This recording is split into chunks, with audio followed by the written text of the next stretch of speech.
एक कौम थी जिनके सीने जख्मों से भरे हुए थे, जिनकी आंखों ने बचपन से सिर्फ जिल्लत देखी थी, जिनके हाथ दुआ के लिए उठते थे मगर तलवार उठाने से कांपते थे। बनी इसराइल जो कभी अल्लाह की पसंदीदा कौम थी, आज जुल्म, खौफ और दुश्मनों के बीच पिस चुकी थी। हर तरफ मायूसी थी और हर दिल से एक ही दुआ उठती थी, या अल्लाह हम कमजोर हो चुके हैं, हम पर रहमत फरमा और हमें कोई रहनुमा अता फरमा जो हमें आजाद करवा दे।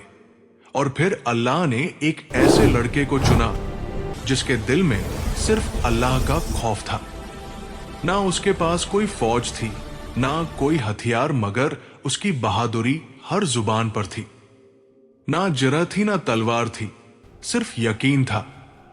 उसी यकीन ने वो तारीख लिखी जहां ईमान जीत गया और ताकत हार गई। ये सिर्फ एक जंग नहीं थी, ये अल्लाह के फैसले का वाकया था।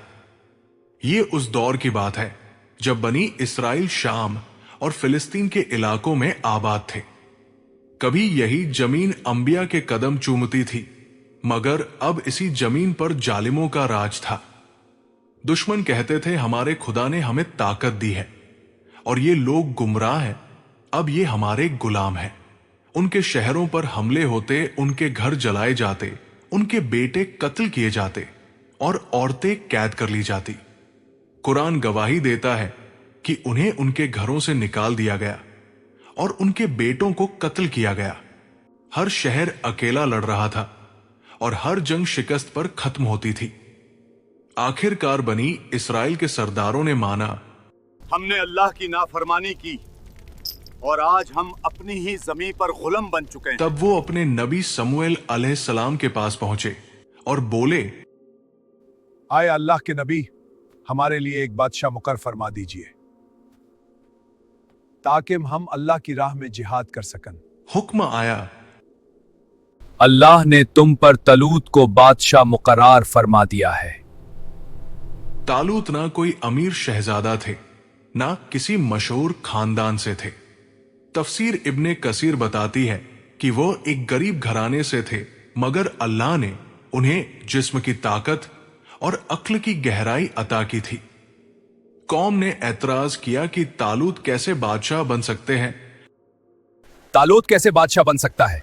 ना उसके पास कोई माल है और ना ही उसका तल्लुक खानदानी सल्तनत से है। मगर अल्लाह ने साफ कर दिया कि बादशाही वह देता है जिसे चाहता है। तालूत ने बिखरी हुई कौम को जोड़ा और उन्हें याद दिलाया कि इज्जत तलवारों से नहीं, अल्लाह के हुक्म से मिलती है और हमारी ताकत हमारी वहादत में है। कहीं दूर इसी जमीन पर एक चरवाहा अल्लाह की तैयारी में था, हजरत दाऊद अलैहिस्सलाम। एक शाम जब जंगल खामोश हो रहा था, अचानक एक शेर बकरियों पर झपटा। उसी लम्हे दाऊद अलैहिस्सलाम ने अल्लाह का नाम लिया और शेर के जबड़े पकड़ लिए। अल्लाह का हुक्म चला, शेर काबू में आ गया और जंगल गवाह बन गया कि यह लड़का आम नहीं है।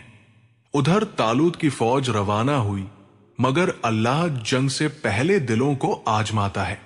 रेगिस्तान में पानी दिखा और प्यास से बेहाल सिपाही टूट गए।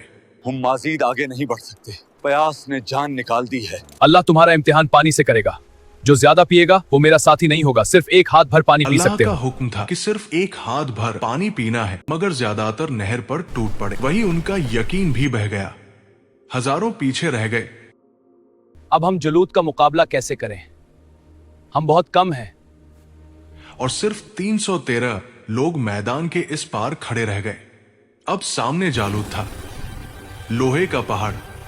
उसके कदम जमीन हिला रहे थे और उसका घमंड आसमान छू रहा था। जालूत ने ललकारा, क्या तुम कमजोर लोगों में से कोई है जो मेरा मुकाबला करे? ये वो पल था जहां या तो ईमान जीतता या पूरी तारीख मिट जाती। क्या तुम उसकी ताकत से डर रहे हो या तुम्हारा अल्लाह पर ईमान कमजोर हो गया है? उसी फौज के पीछे एक खामोश चेहरा था। तब दाऊद अलैहिस्सलाम आगे आए और बोले, मैं लड़ूंगा सिर्फ अल्लाह के तालूत लिए। ने जिरह पहनानी चाही, मगर दाऊद ने कहा, मुझे इसकी जरूरत नहीं, मेरे अल्लाह मेरा साथ है। ना फौज थी ना हथियार, सिर्फ यकीन था। पत्थर घूमा और हवा थम गई। फिर वही पत्थर जालूद के माथे पर लगा और लोहे का पहाड़ जमीन पर गिर गया। यही वो लम्हा था जब बातिल टूट गया और हक जीत गया। 313 ने दुश्मन को खदेड़ दिया। दाऊद अलैहिस्सलाम एक चरवाहे से बादशाह बन गए और अल्लाह ने साबित कर दिया कि इज्जत फौजों की तादाद से नहीं, उसकी मदद से मिलती है।